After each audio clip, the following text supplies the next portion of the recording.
আমাদের প্রয়োজনীয় অ্যাপসগুলো ইউজ করার সময় যে অনাকাঙ্ক্ষিত অ্যাডগুলো চলে আসে সেটা আসলে খুবই বিরক্তিকর। আসসালামু আলাইকুম। আজকে আমরা শিখব আমাদের অ্যান্ড্রয়েড ফোনের অ্যাপসগুলো ইউজ করার ক্ষেত্রে যে বিরক্তিকর অ্যাডগুলো আসে এই অ্যাড থেকে আমরা কিভাবে বাঁচতে পারি।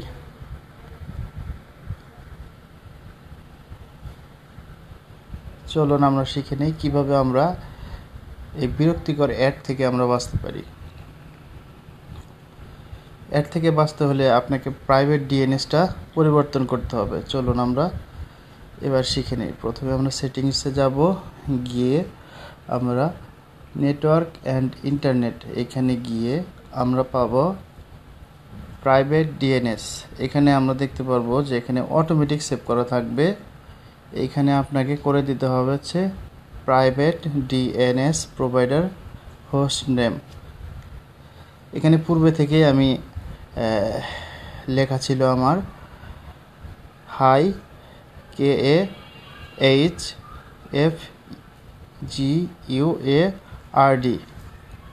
kahabgard.com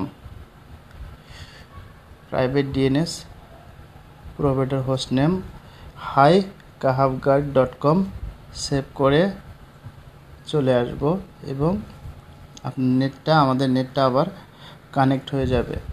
এখন দেখা যাবে অনেকের ফোনে অনেক রকম সেটিংস থাকতে পারে। সেই ক্ষেত্রে সবাই সেটিংসে যাব, গিয়ে এখানে লিখব প্রাইভেট